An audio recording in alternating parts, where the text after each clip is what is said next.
Maar vir almal wat intussen gekom het, goeiemôre, my naam is André, en baie welkom vandag hierso. En ek wil vandag praat oor wat in die Vader se huis gebeur. En ek weet, ons is so half op 'n awkward plek. Want ons is tog hier op aarde, maar ons is op pad na die Here se ryk toe. Ons weet, sy ryk is ook al besig om hier deur te skemer en hier aan te breek. En 'n klomp van die goeders wat ons hierso al in plek gesit het, kom juis van Jesus af. Ek bedoel, 2000 jaar terug, 3000 jaar terug, voordat Jesus aarde toe gekom het, vir ons die pad gewys het van liefde, het vroue nie regte gehad nie. Was daar nog 'n ding gewees soos slawerny, slawe, waar jy iemand anders te kon besit het? Kinders het nie regte gehad nie. En vandat hy gekom het, vandat die Here vir ons sy woord begin gee het, vandat hy vir ons die pad begin wys het, was daar hierdie groei gewees om te sê is, maar dinge is nie hier soos dit moet wees nie. Dinge is nie hier op aarde soos wat dit in die hemel veronderstel is om te wees nie. Iets moet hier verander. Op dieselfde manier wat iets, wanneer die Here in jou lewe inkom, jy besef, jy kan nie meer dieselfde wees nie. En dit gaan nie oor 'n agenda of 'n ding nie, dit gaan net oor, jy kan nie meer dieselfde mens wees as jy liefde ontdek het nie. Gaan dit daaroor dat die oomblik as daar liefde in hierdie wêreld inkom, kan hierdie wêreld nie meer dieselfde bly nie. En so begin ons verander, so begin ons groei.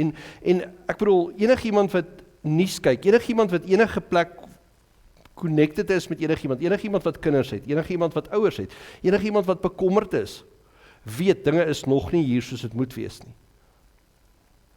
Maar hoe moet dit wees? Hoe lyk regverdigheid hier op aarde? So, ek kyk toe 'n vriendin van my se preek en sy praat toe oor die gedeelte waar Jesus kom en praat van, wel, 'n oog vir 'n oog en 'n tand vir 'n tand, en hoe Jesus dit op die ouend interpreteer. En toe ek al preek gaan klaar kyk, toe dink ek wil hierdie ding ook vir myself uitfigure. En ek gaan toe daarso op my Bible app en ek begin Google daarso, oog vir 'n oog, en hy gee vir my 'n lysie van tekste waar dit staan. En toe kom ek agter, daar's ons definitief 'n progressie op dieselfde manier wat die wêreld besig is om te groei na iets beters toe, natuurlik met ons gebrokenheid in dit, is daar in die Bybel ook 'n progressie van hoe hierdie manier van dink gegroei het. Die eerste ene wat ek toe kry, is in Exodus. Nou, ek gaan 'n bietjie met multitaskie om vir julle te lees, so ek gaan net klein stukkies lees, maar Exodus begin daarso om vir ou te sê, jy het individuele geleenthede. Kom ek lees dit daarso vir julle. Dit begin so, en ek gaan net 'n gedeelte van die hoofstuk lees, maar onthou, dis Exodus 21, en dit gaan hierso oor, wanneer goeie skeefloop.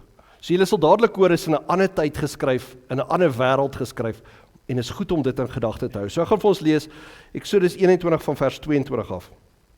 Wanneer mans met mekaar beklei en hulle 'n swangere vrou omstamp, sodat sy 'n miskraam het, maar nie blywend beseer is nie, moet hy wat haar gestamp het, onderhewig aan die goedkeuring van die regbank, 'n boete betaal wat die eggenoot van die vrou hom oplê. As hy blywend beseer is die straf 'n lewe vir 'n lewe, 'n oog vir 'n oog, 'n tand vir 'n tand, 'n hand vir 'n hand, 'n voet vir 'n voet, 'n brandwond vir 'n brandwond, 'n wond vir 'n wond en 'n kneusplek vir 'n kneusplek. Wanneer 'n man sy slaaf of slavin op die oog slaan en dit blywend beskadig, moet hy die slaaf of slavin vrylaat as vergoeding vir die oog. En as hy sy slaaf of slavin se tand uitslaan, moet hy die slaaf of slavin vrylaat as vergoeding vir die tand. En dan gaan dit nog verder, wanneer 'n bees iemand doodstamp en allerlei sulke goeders. Maar die eerste ding waar die hele argument begin, is om te sê is, en dis nogal 'n groot ding gewees. Sorry, so nou, jy sit so agter die paal daar, so. Dit was 'n groot ding gewees, net om te begin besef, dat voor hierdie wette in plek gekom het, was dit nie gereguleer gewees eintlik nie. Met ander woorde, as iemand jou skade aangedoen het, het jy hulle teruggekry. En daar was nie 'n maatstaf gewees van hoe erg jy dit kan doen nie. Hierdie is die eerste keer waar daar so half 'n idee begin inkom om te sê, is, weet jy wat, as jy 'n fout gemaak het, as jy iemand anders te skade gedoen het, kan hulle nie opspring en enigiets aan jou doen nie. Daar moet 'n maatstaf wees waar die oorsaak en die gevolg aan mekaar moet vas wees. So dink daaroor. Dalk loop jy iemand vas en jy stamp hulle per ongeluk met jou skouer en hulle draai om en hulle maak jou hond dood, of jou donkie, of jou bees, of jou wat ook al. Dis totaal en al, jy's nou uitgelewer en enigiemand anders wat sê, maar jy het my so kwaad gemaak, so ek kon so straf aan jou doen, alhoewel jy so ietsie aan my gedoen het.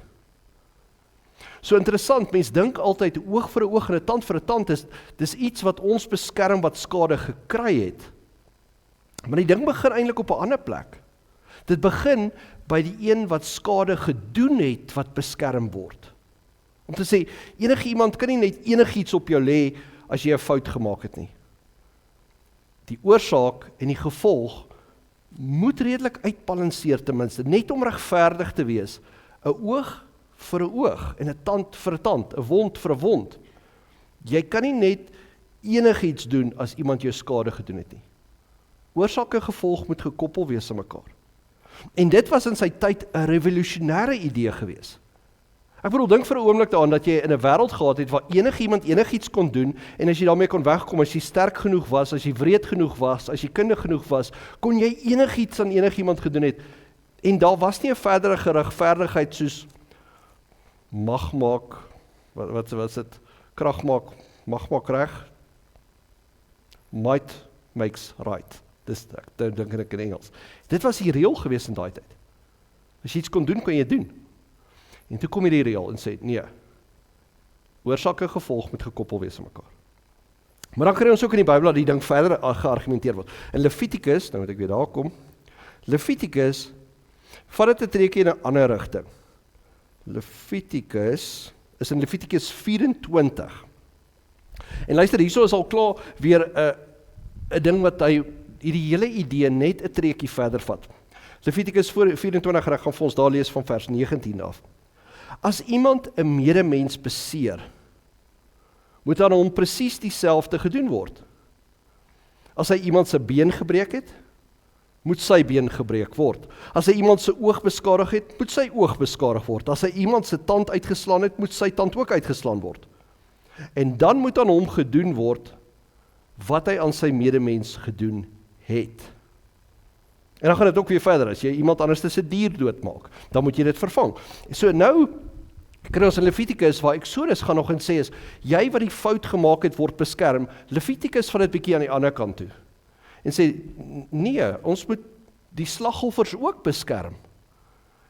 Jy kan nie net iets aan iemand anders te doen nie, dit moet aan hulle teruggedoen word, as hulle dan aan jou skade gedoen het. So jy kry die groter prentjie, die ander kant, een is die slagoffer, of die een is oortreder, die ander is nou die slagoffer. Weer 'n keer in die idee dat hopelik kan hierdie goed uitbalanseer. Maar die Bybel is nie gelukkig daarmee dat dit net regverdig is om te sê die slagoffer en die oortreder moet beskerm word nie. Hy vat dit ook weer 'n keer verder wanneer dit kom by Deuteronomium, en hierdie is die enige gewees wat vir my gesê het, hier is 'n groter prentjie aan die gang. Want Deuteronomium gaan en hy vertel dit so.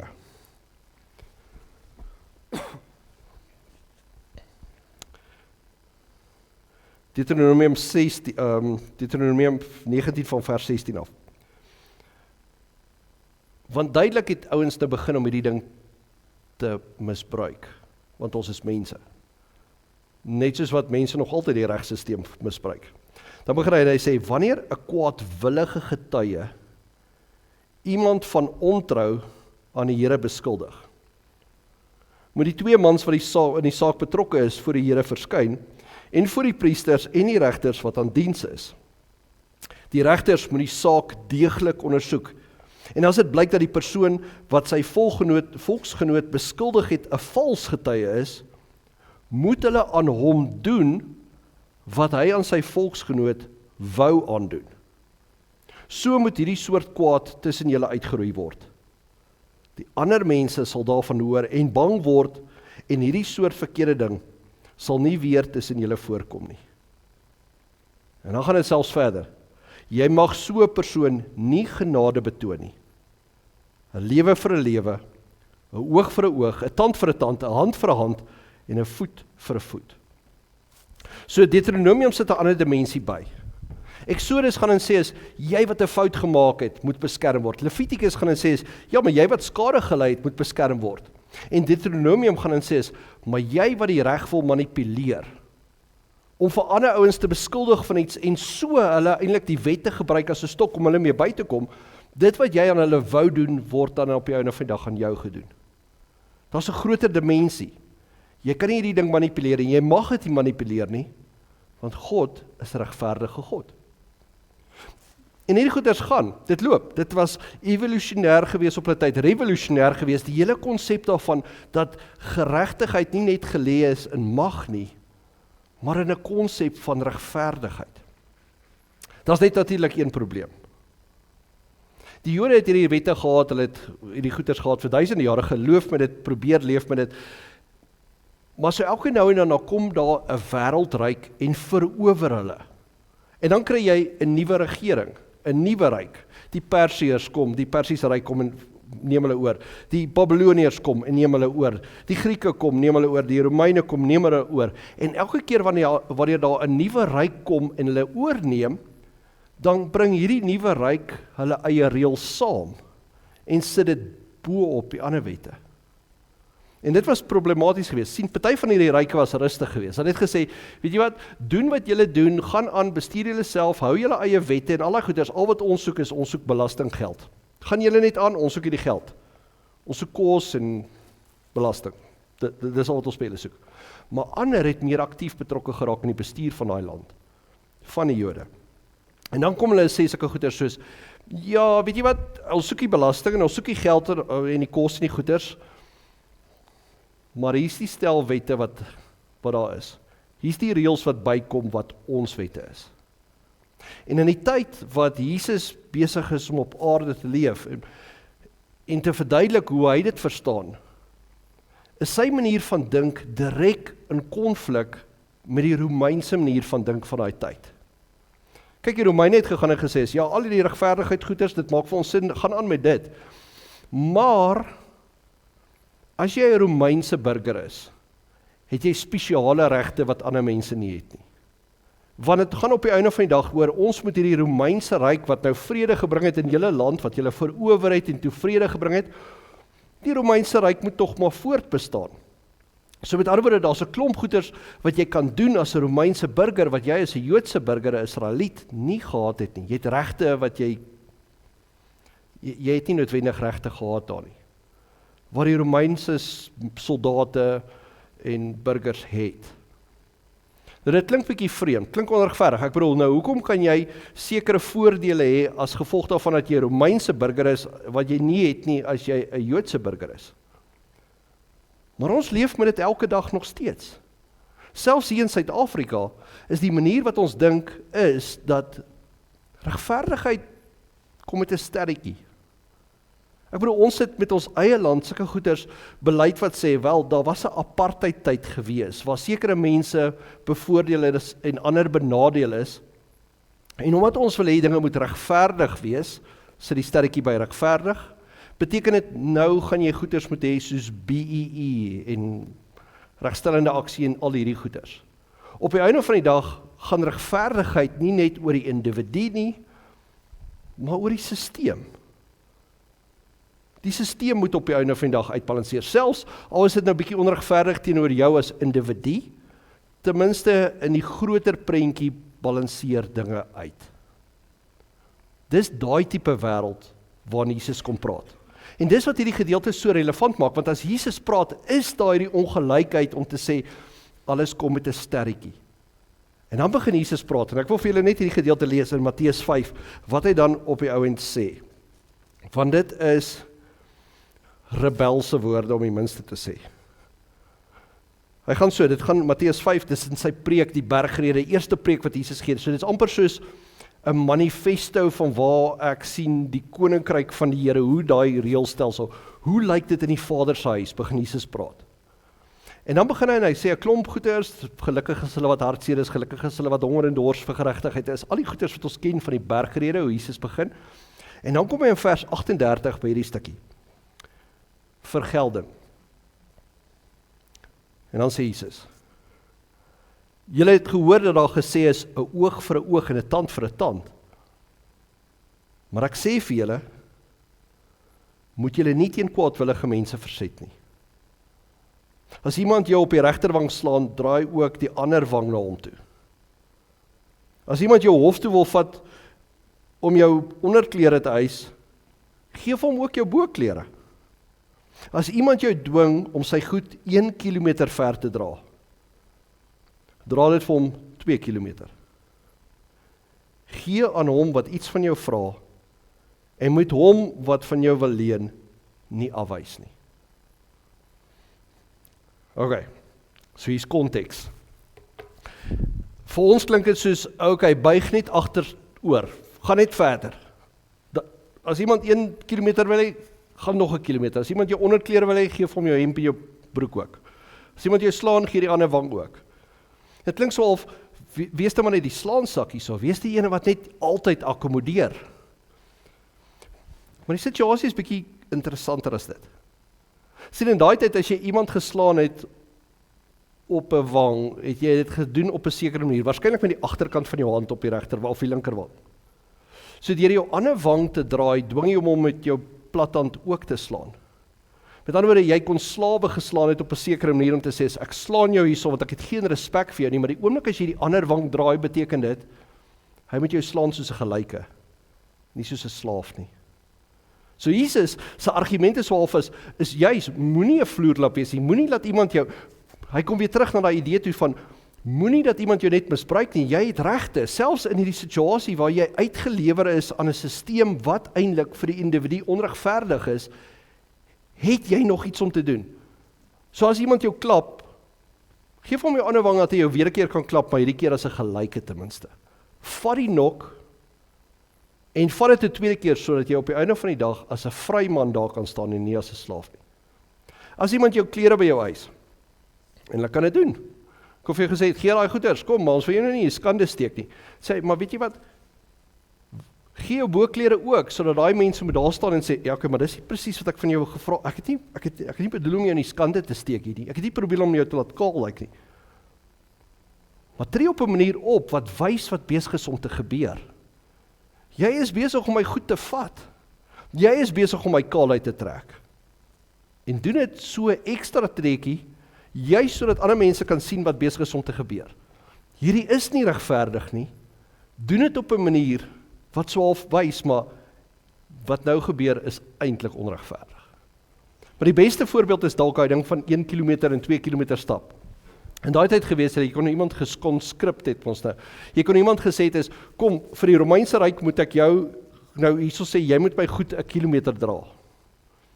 Dit was wet, jy kon iemand gebruik het wat nie 'n Romeinse burger is nie, om jou goed vir jou te dra, vir die Romeinse Ryk sondaal. Dan gaan Jesus net sê, okay, dra dit. En as jy na die eerste kilometer klaar gestap het, moenie goed neersit nie, vat dit nog 1 kilometer. Nou kan jy dink vir 'n oomblik, jy is 'n Romeinse soldaat. Jy gaan na hierdie Jood toe en jy sê vir hom, kom dra my goed. En daai ou vat jy goeders en hy dra. En die eerste kilometer is so half, hey, hierdie is wettig. En dan kom dit aan die einde van die eerste kilometer. Dan sê jy, okay, sit maar neer, dit is, jy het jou deel gedoen. Jou land is trots op jou. En hierdie gaan na hierdie ou en hy sit dit nie neer en hy begin net verder stap. Nog 'n hele kilometer. Kan jy dink hoe sweet daai ou, want nou is hy besig om iets van iemand te vra wat hy nie mag vat nie. Hy's besig, jy as die ou wat hierdie goeders dra, sit eintlik daai soldaat, sit daai persoon, daai offisier in 'n situasie waar hulle eintlik iets onregverdigs besig is om te doen. Jy doen dit en jy kry mag in daai situasie.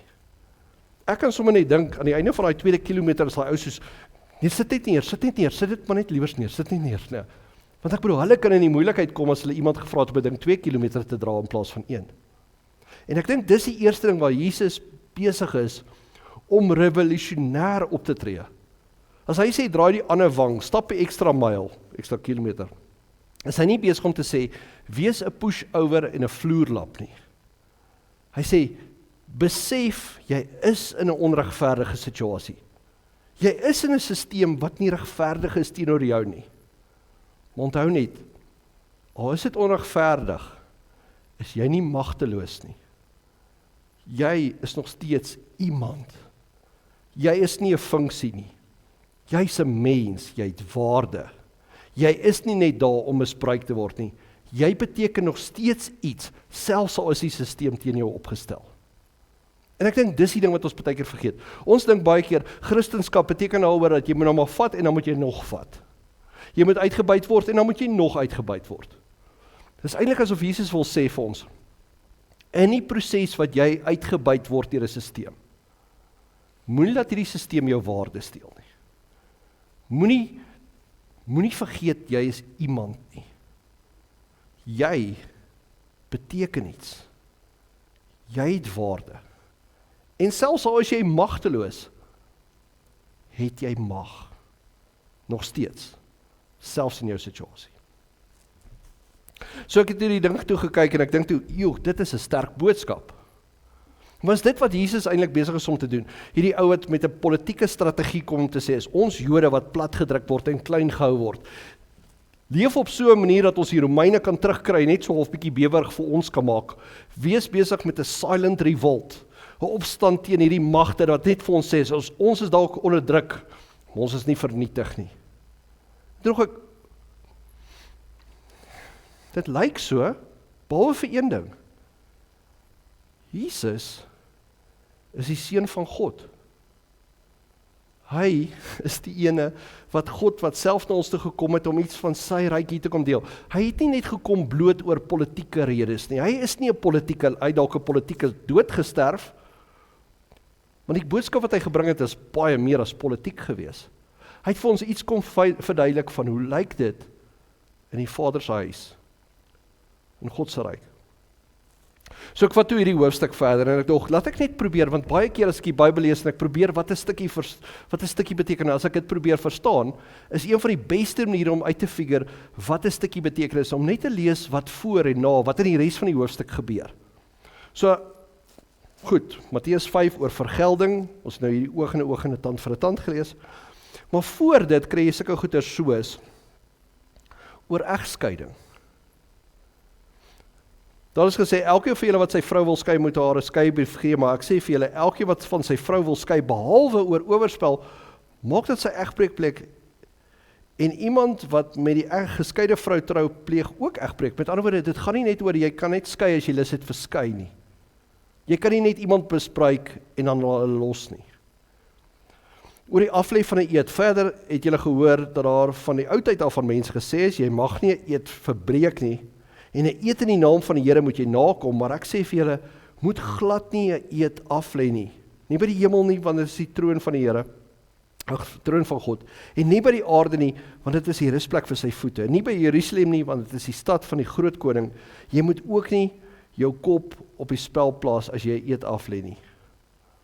Want jy kan nie een haar swart of wit maak nie. Laat julle ja eenvoudig ja wees en julle nee, nee. Met ander woorde, die gedeelte voordat Jesus gaan oor vergelding, gaan hy so van sê is, onthou net, jy kan nie net hier op aarde, gaan dit nie daaroor, dat 'n mens doen wat almal doen nie. As almal skei en almal mekaar uitbuit, beteken nie, dis die regte manier om dit te doen nie. As almal met groot woorde begin eet aflê en beloof vir dit, dis nie ons game daai nie.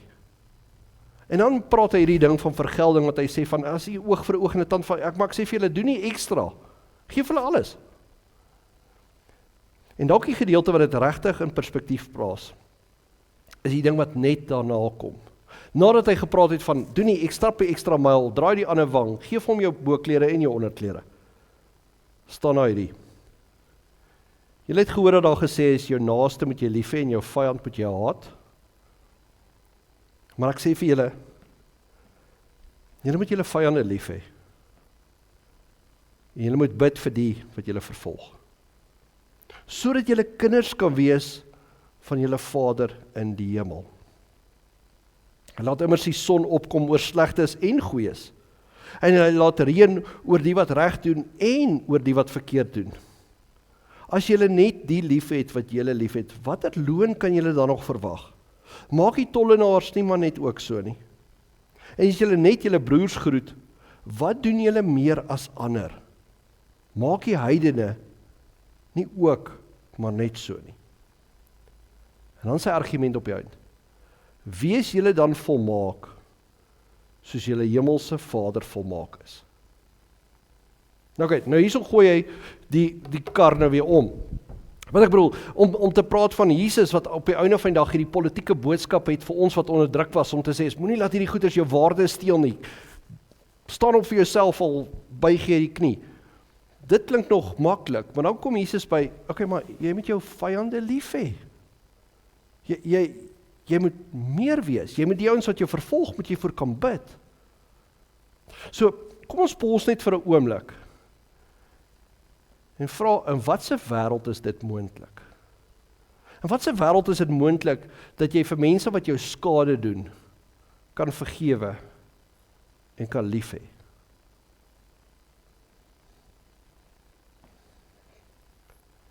En toe besef ek, dis wat ouers doen elke dag. Jy kry daai klein bonneltjie eendag, en hulle kots en poef en huil en dis snot en trane en dis piepie in jou gesig en oralste en hulle steel jou slaap en jou geld en jy vat dit. Nie omdat hulle so oulik is nie, maar dan het jy iets in hulle sien. En dan word daai klein parasiete groter, sorry julle twee, dan word hulle groter en hulle begin jou geld kos op allerlei maniere. Hulle kos nie net jou slaap en jou tyd en jou energie nie, hulle kos jou letterlik geld. En jy betaal dit. En hulle stres jou uit. En jy is onseker oor hulle toekoms en jy verloor slaap oor hulle. En nog steeds is jy lief vir hulle. Hoekom? Want jy sien iets in hulle. Jy sien daar's 'n toekoms daar, jy sien daar's potensiaal daar, jy sien daar's iets wat hulle nog nie sien nie, van wie hulle is, en wie hulle vir jou is. Ek bedoel, haal die hele bloedband ding uit, kyk in die natuur, en die manier wat paas baie keer hulle kleinkies hanteer. Daar is net nog kompetisie vir jou eie voortbestaan in baie opsigte. Maar by ons is ons kinders ons alles. By ons wil jy in 'n fight betrokke raak om jou kinders te beskerm. Selfs wanneer hulle partykeer verkeerd is jy bereid om te gaan veg vir hulle. Want jy is lief vir hulle. Wanneer hulle foute maak, is jy lief vir hulle. En wanneer hulle goed doen, is jy lief vir hulle. Dis die ding. Jesus is nie besig hierso om met 'n baie slim politieke argument te kom te sê, dis hoe ons kan werk met die regering, dis hoe ons kan werk met die land nie. Hy probeer ons eintlik so al van die land handvat en sê, immigreer saam met my, nie Australië of Portugal of waar toe ook al nie, immigreer saam met my na 'n plek toe, waar ons in dieselfde huis is, waar ons familie van mekaar is, waar ons saamgebind word deur bloed. En natuurlik is daar plekke waar ons foute maak, almal maak foute, en daar's plekke waar ons goed doen, goed en sleg. Maar op die einde van die dag is ons in een huis met een pa, ons is een gesin. En ons is lief vir mekaar. Nie omdat ons voordeel daai uitput nie, omdat ons familie is. Omdat ons pappa ons lief het. Om dit net bietjie anders te sê. Jesus is besig om na ons toe te kom, nie as 'n politieke leier met 'n slim invalshoek op die onregverdigheid van hierdie wêreld nie.